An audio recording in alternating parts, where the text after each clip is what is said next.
કૃષ્ણ.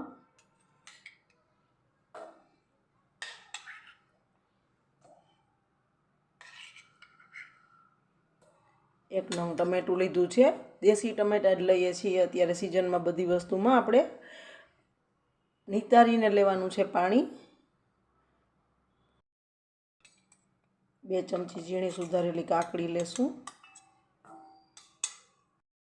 ચમચી ઝીણું સુધારેલું કેપ્સિકમ લેશું. 1 નંગ લીલી ડુંગળી લેશું સુધારેલી. 2 ચમચીથી ઓછું મીઠું લેશું. 2 ચમચી ચટણી લેશું. 2 ચમચી ચાટ મસાલો લેશું. કરી લેશું. 1 વાટકી આ સ્મોલ ફ્રાયમ્સ લેશું.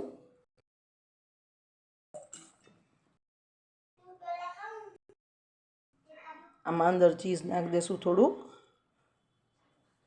ચીઝ પણ આપણું હોમમેડ જ છે. ચીઝના પણ મેં 2-3 વિડીયો મૂકી દીધા છે.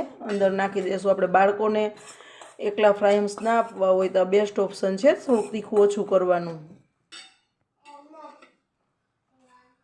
ચીઝ હજી થોડુંક વધારે નાખશું, ઓછું લાગે છે એટલે. વધુ ઓછું કરી શકાય. ચીઝ પનીર બેય નાખી શકાય. સેજ ધાણા ભાજી લાસ્ટમાં નાખી દેશું. ચમચી 1 મિક્સ કરી લેશું. ઉપરથી લાસ્ટમાં લીંબુ નીચોવશું. તૈયાર છે આપણો આ ચટપટો નાસ્તો. એકદમ સરસ લાગે છે. એકવાર જરૂરથી ટ્રાય કરજો. ઝટપટ બની જાય છે. જય શ્રી કૃષ્ણ.